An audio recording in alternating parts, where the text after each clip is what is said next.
It's 7 p.m. Wednesday, May 22nd here in Seoul. And these are the top stories at this hour. President Moon Jae-in pledges billions of dollars to help boost the country's biohealth industry, vowing to triple Korea's market share over the next 6 years. Amid a lull in inter-Korean diplomacy, major civic groups of South and North Korea are to meet in China later this week to discuss various issues upon North Korea's proposal. A state-run think tank lowers its growth forecast for the Korean economy this year to 2.4%, citing falling investment and exports. And the second of 3 hiking trails to the demilitarized zone is set to open to the public next month. NEWSCENTER begins now.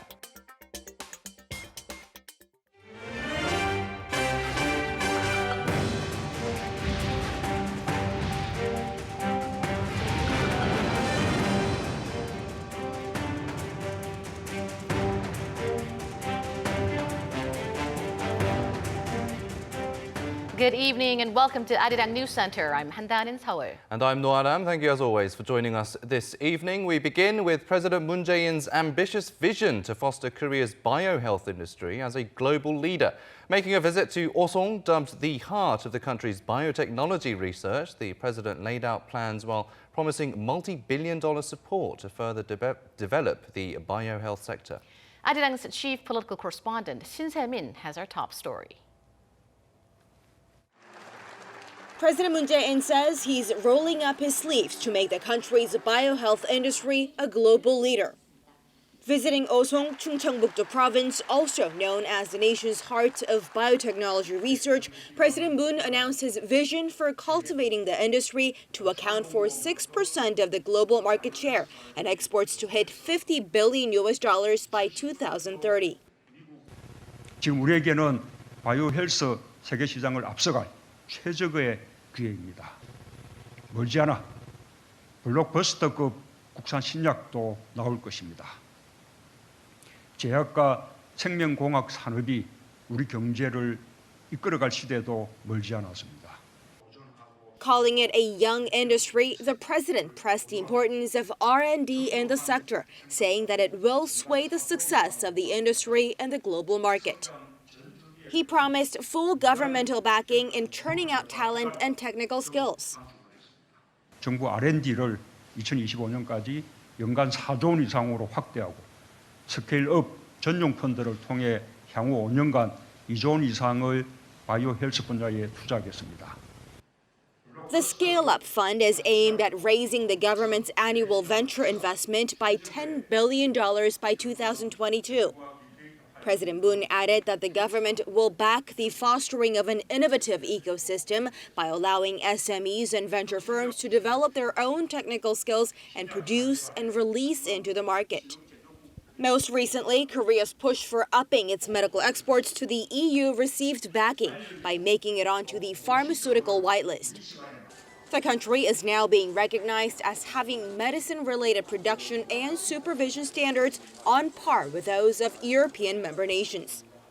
The president's push for the industry is in line with his tour of regions, the 9th of such kind aimed at enhancing economic vitality on the local level. The sector is also being hailed as one of the 3 major pillars of new growth engines, the other 2 being non-memory chips and future cars. Shin Se-min, Arirang News. In efforts to achieve the Moon administration's big goal of scaling up the biohealth industry, related ministries have laid out specific plans. And our Ko Ryun-hee tells us the long-term plans mainly focus on creating an innovative ecosystem where companies can benefit from beginning to end.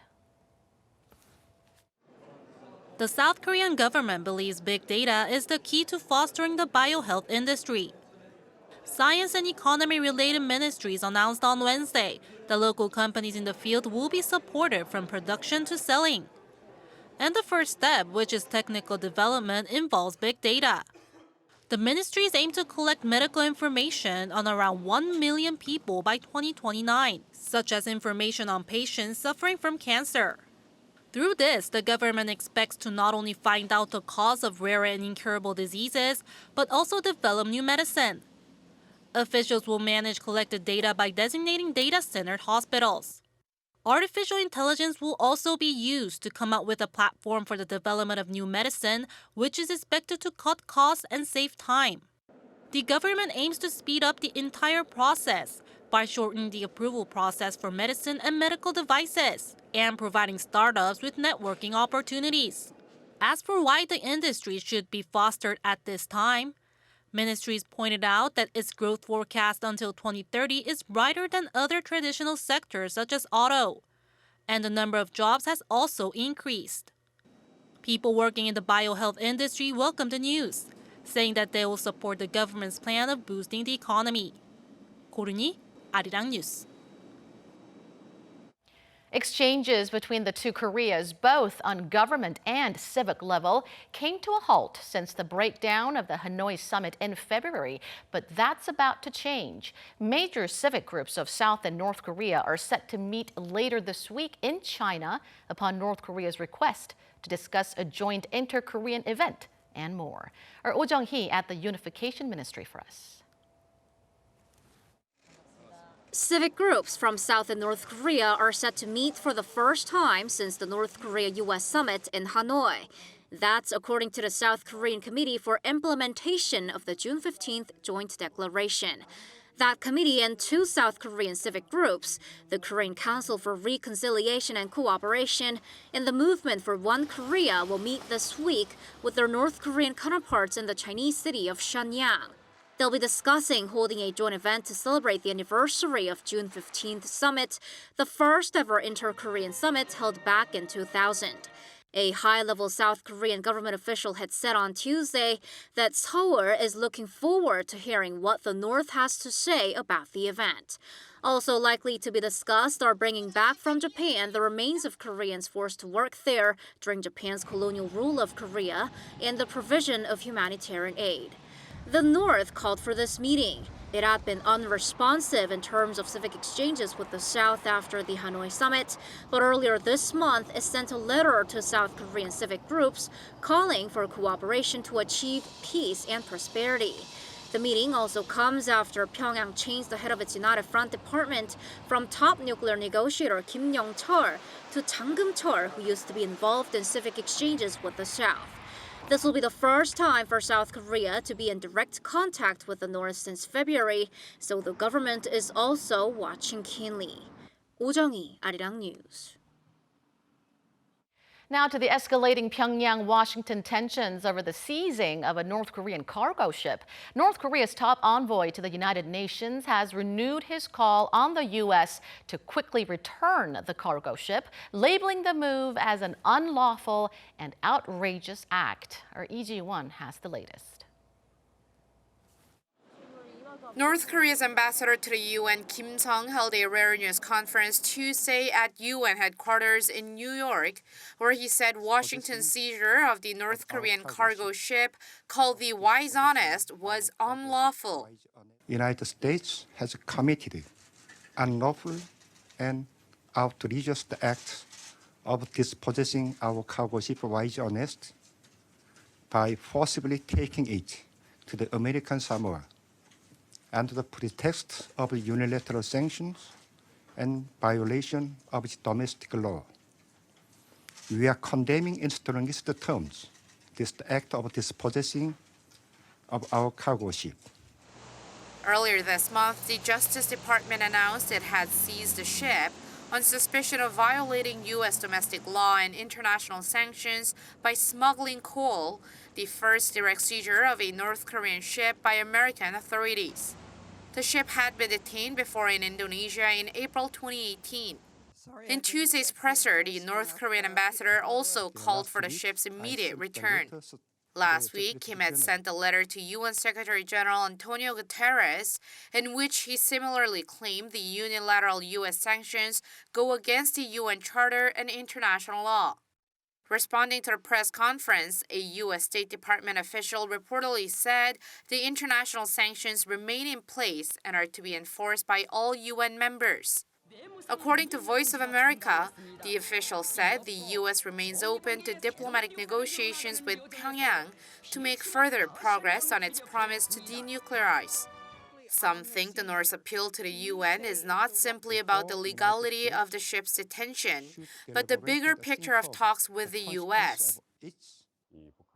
North Korea appealing to the international society could be an effort to diplomatically pressure the U.S. by arguing that the overall sanctions policy on the North represents U.S. hegemony. Thus, if the talks don't go well, the North has the option of blaming the U.S. Go also said that the tug-of-war over a vessel could hinder the denuclearization talks even further because Pyongyang could make the ship's release precondition for coming back to the table. 이지원, Arirang News. Meanwhile, Washington has reportedly said next time North Korea test fires a short-range ballistic missile, it will go to the UN Security Council to request corresponding measures.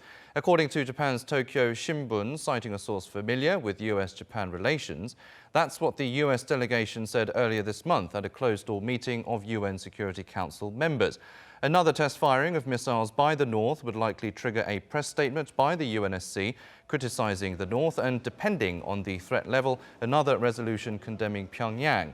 The US stated, however, that it will not raise the issue of whether the North had violated Security Council resolutions with its test firing of missiles earlier this month. In other news, a government think tank has cut its outlook for local economic growth this year, a day after the OECD lowered its forecast. Kim Hae-sung with more. The Korea Development Institute has lowered South Korea's growth outlook for this year to 2.4%, down 0.2 percentage points from its previous forecast last November. That's the same as the OECD's growth projection released on Tuesday, but lower than the Finance Ministry and the Bank of Korea's outlook.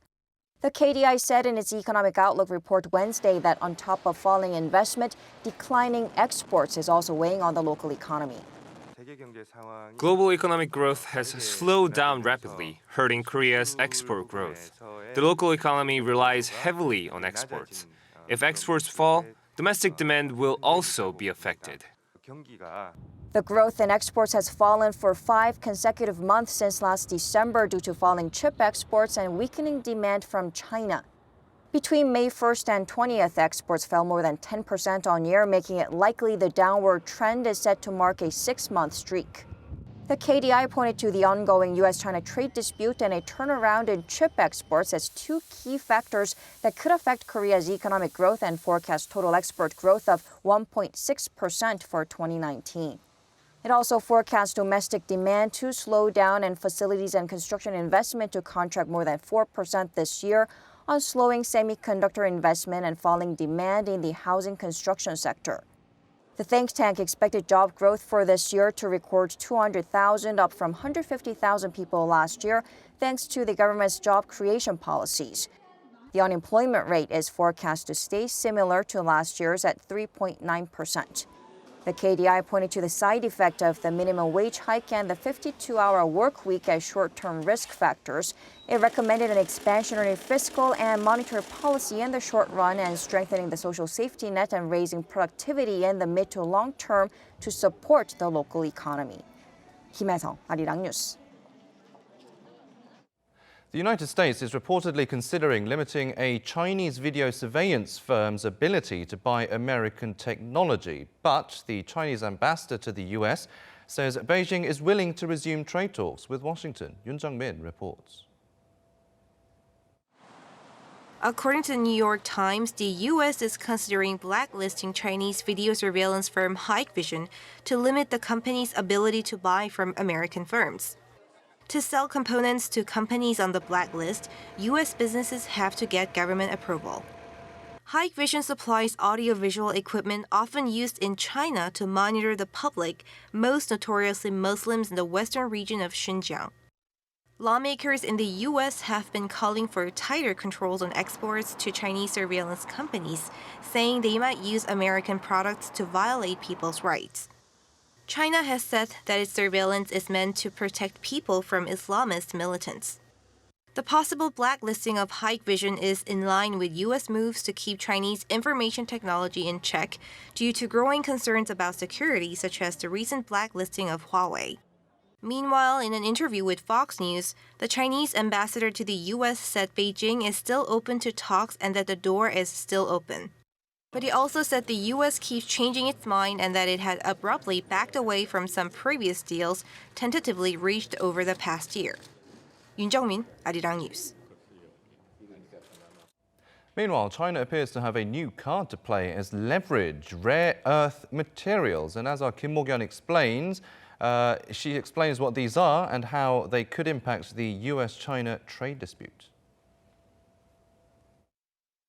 There's speculation that rare earth elements will act as the next bargaining chip for China in the ongoing trade war with the U.S. after President Xi Jinping visited a local company specializing in the sector earlier this week. Rare earths refer to some 17 chemically similar metallic elements. Known for their unique characteristics, especially their outstanding chemical, magnetic, and fluorescent properties. They are found in most everyday electronics such as displays, fluorescent substances, and even electronic vehicles.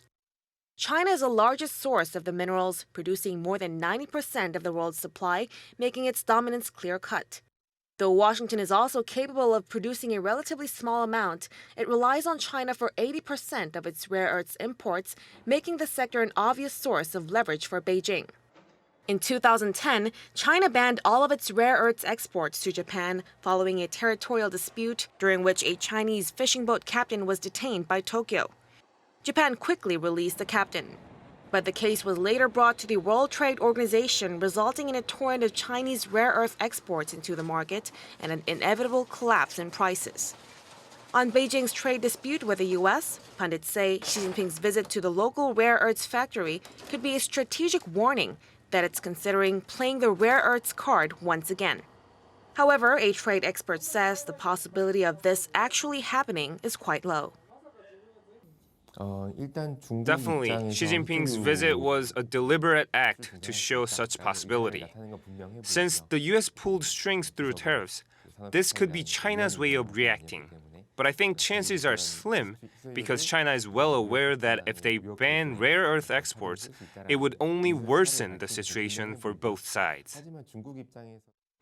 Though it's yet to be seen whether China would use rare earths as leverage in their trade dispute with the U.S., concerns have been raised over the costs of a prolonged trade war between the two countries. Kim Mo-hyun, Arirang News. Now, turning to some other news, President Moon Jae-in has congratulated his Indonesian counterpart, Joko Widodo, for clinching a second term in office. Speaking over the phone, Moon said Widodo's success comes on the back of his policy initiatives, and the pair agreed to further strengthen relations between the two countries. The second of 3 hiking trails to the demilitarized zone is set to open up next month. The first one opened last month, allowing public access for the first time since the Korean War. Our Won Jung-hwan has more. The DMZ Peace Trail in Cheorwon is one of 3 hiking routes opening to the public for the first time. The trail was recently approved by the United Nations Command along with another trail in Paju, in the western section of the DMZ. And from June 1st, Cheorwon will be open for hikers. Hikers can begin their trek from the monument for the Battle of Baekma, a place notorious for the battles fought there during the Korean War. Over 10 days of fighting, Baekma Hill, which was a key military supply route for both sides, changed hands 24 times. Visitors will continue their hike near the 250 kilometers long DMZ, walking along the wire fence that blocks access to the 4-kilometer wide zone. While the fence that separates the two Koreas might evoke a feeling of danger, a military officer in charge of the program says it is 100% safe. Before opening this area to the public, safety was the first priority. In fact, the safety of the area was approved after several inspections by the United Nations Command. For example, the military have made the safety issue 100% clear by making certain sections, such as the southern limit line, only accessible by vehicle. Also, as part of efforts to better guarantee visitors' safety, South Korea notified North Korea of the tour program through an inter-Korean military communication channel. And after some walking and a ride along the DMZ's southern boundary, visitors will arrive at the Arrowhead Hill guard post, which had been a highly secure and off-limits area since the division of the Korean Peninsula. The trail's highlights also include the now defunct guard post where military troops withdrew in accordance with the military accord in September. The opening of the DMZ Peace Trail will mark the first time the public will be able to tour inside the symbol of peace. Inside the guard post, there's evidence of the fierce battle, with empty shells and mines that were excavated from the area between October and December last year on display. To walk along the Cheorwon Trail, you need to apply through the DMZ's website. The trail will be open to hike twice a day every week, except Tuesdays and Thursdays, but you must be at least 10 years old. 원정환, 아리랑 뉴스, 철원. Tomorrow marks the 10th anniversary of former South Korean President Roh Moo-hyun's passing. And already many are flocking to the Bongha Village, where the liberal president was laid to rest, to remember him. Our Hikvision is there. It's been a decade since the passing of former President Roh Moo-hyun. Roh took his own life in 2009 after serving as the 16th president of South Korea from 2003 to 2008. Now President Moon Jae-in was his presidential chief of staff and longtime friend. He was also Roh's attorney when he was being investigated for bribery allegations. At Bongha Village near Gimhae, Gangwon-do Province, the late president's hometown and resting place, there are endless visitors who don't want to let go of his memory. I still can't believe it's been 10 years. I still have the memories from when he was alive. I came here to relieve some of my emotional burden. I still feel tears coming out.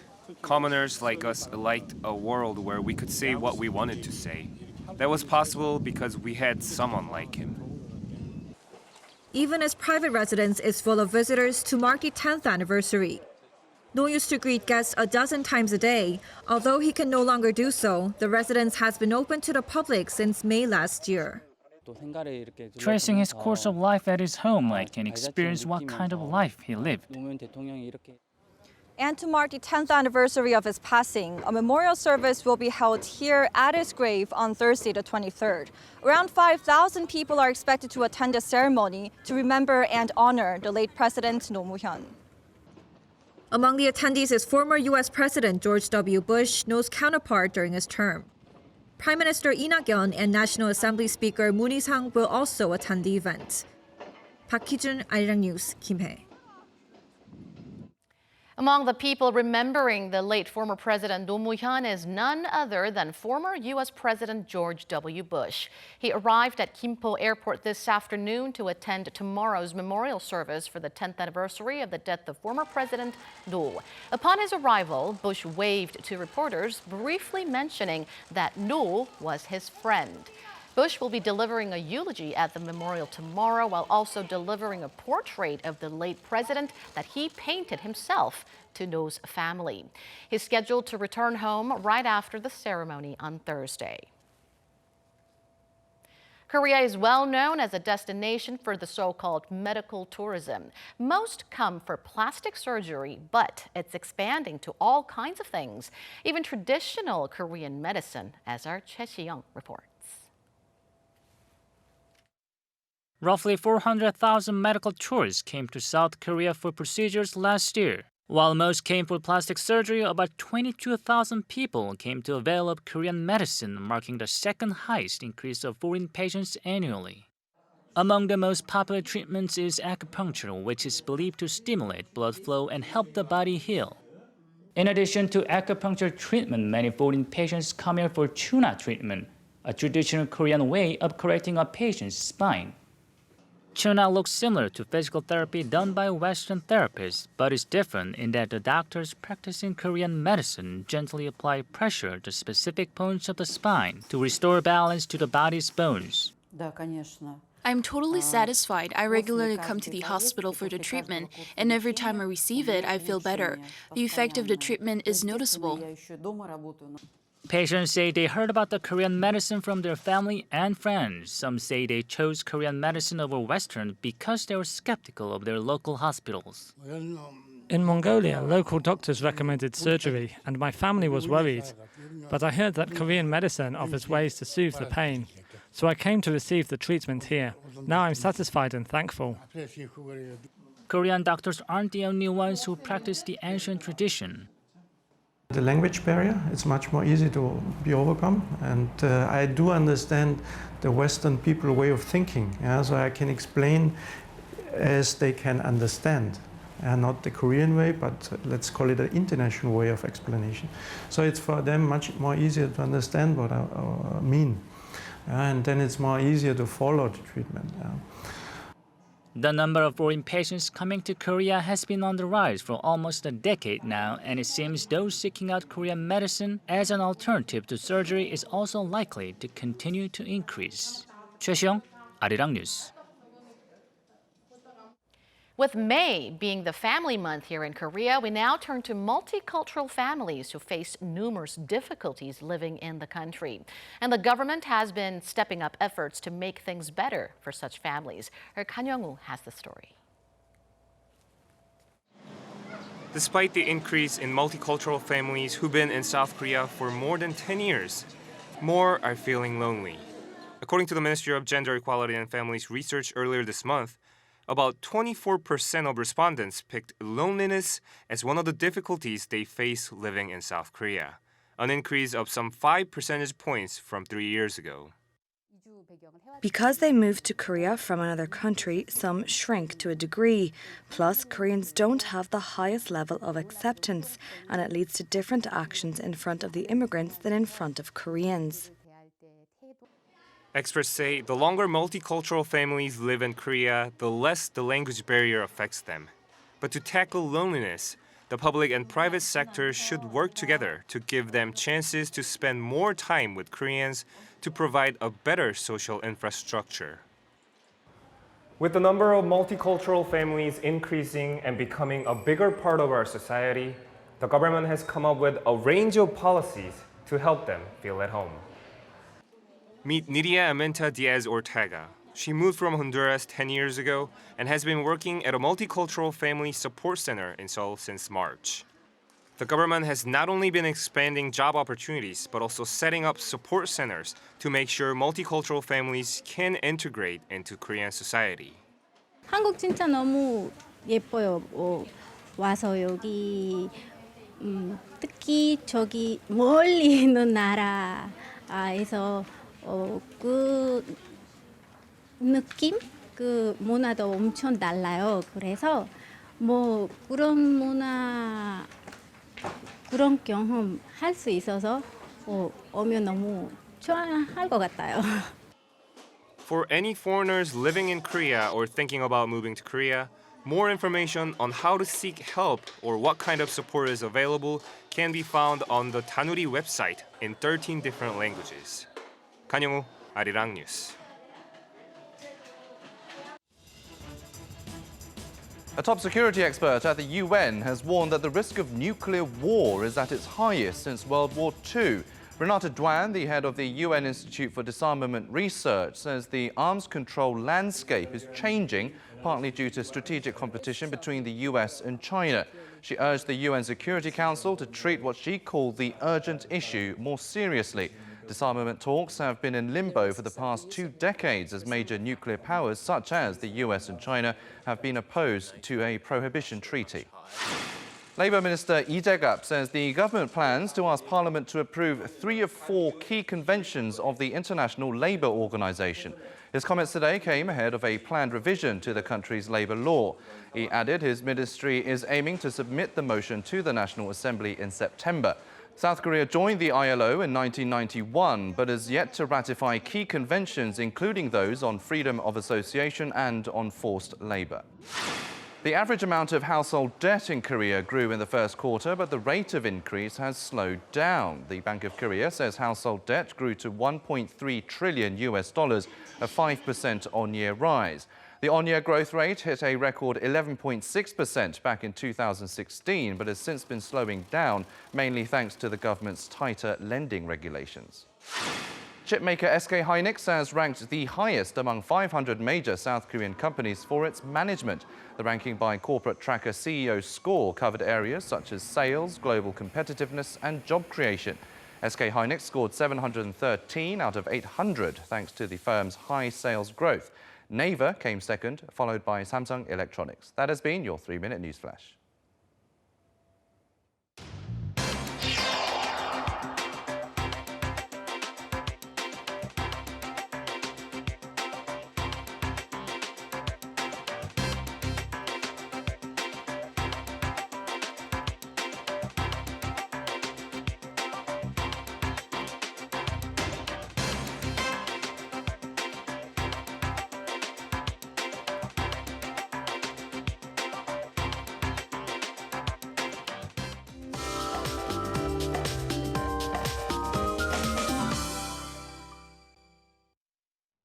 Dry and hot today, and the heat is expected to intensify toward the end of the week.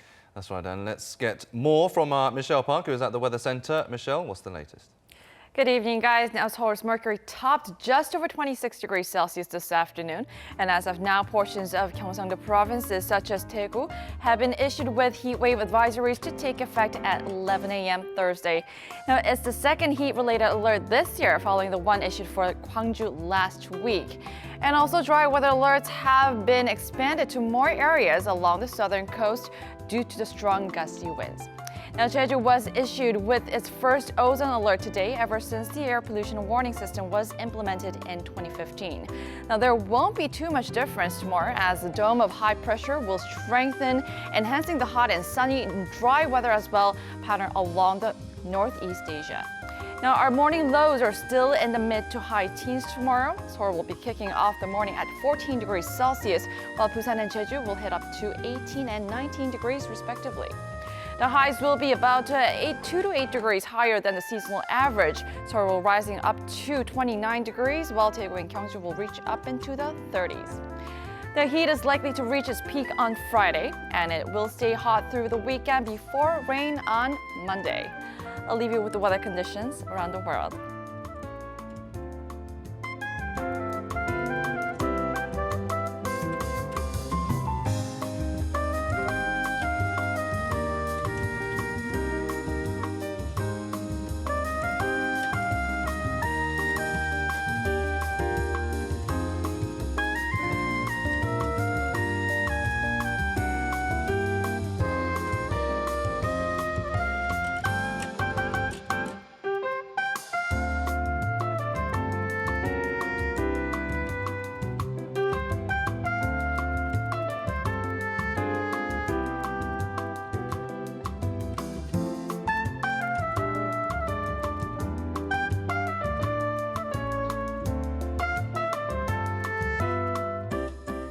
That wraps it up for this edition of Arirang News. Thank you, as always, for watching. Stay tuned to Arirang for more analysis on current issues on News in Depth coming up next.